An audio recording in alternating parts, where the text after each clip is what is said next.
सुदीप जी, अमरेंद्र जी, सारिका जी, विशाल जी तथा सभी यहाँ इस सभागार में बैठे सभी श्रेष्ठ।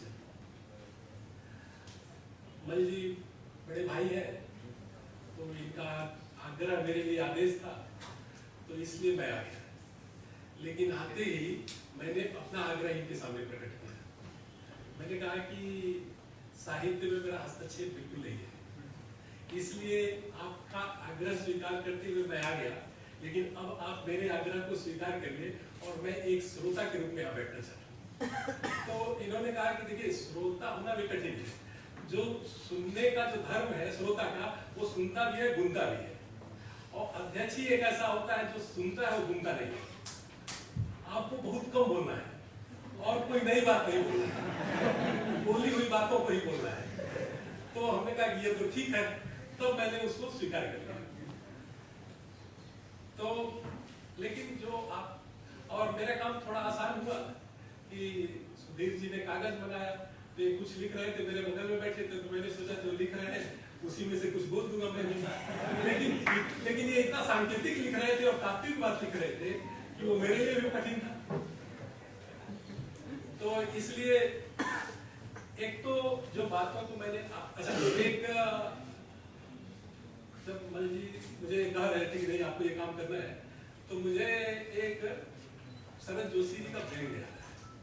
उन्होंने कहा कि एक बार इस देश का आम चुनाव हुआ था और ट्रेन में कुछ यात्री जा रहे थे और चुनाव को लेकर के वापस में बहुत गर्मा गर्म पक्ष और प्रतिपक्ष बन गया था और बहस हो रही थी। तो बहस इतनी हो गई कि सारे ट्रेन के यात्री उसमें प्रतिभाग करने लगे। तो कहे कि इस बहस अब दिल्ली आ गई, तो बहस का निष्कर्ष देना था, कोई अध्यक्ष मिले तो इसका निष्कर्ष तो ढूंढने लगे कि किसको ढूंढा जाए। तो देखे एक व्यक्ति ऊपर सोया हुआ था, सुन तो रहा था, ताली सब पे बजा रहा था, लेकिन उसका अपना कोई मत नहीं था। तो उन्होंने कहा अध्यक्ष मिल गया उसको।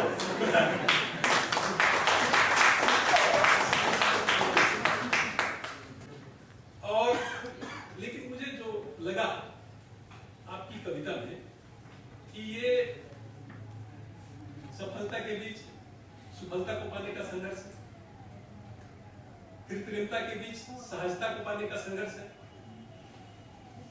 मनुष्यों के बीच मनुष्यता को पाने का संघर्ष है, भौतिकता के बीच भौतिक आकर्षणों के बीच आनंद को पाने का संघर्ष है, स्व के बीच संघर्ष को पाने, स्व के संघर्ष के बीच सर्वस्व को पाने का संघर्ष है। निश्चित रूप से आने वाली रचनाएं आपको आपके ध्येय की ओर ले जाएंगी।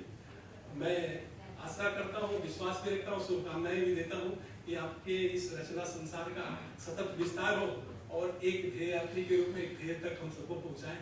इसी कामना के साथ इसी आपको बहुत बहुत शुभकामनाएं और बधाई, और आप सबको धन्यवाद कि मुझे जो है मेरे जैसे असाहित्यिक व्यक्ति को आपने ये अवसर दिया और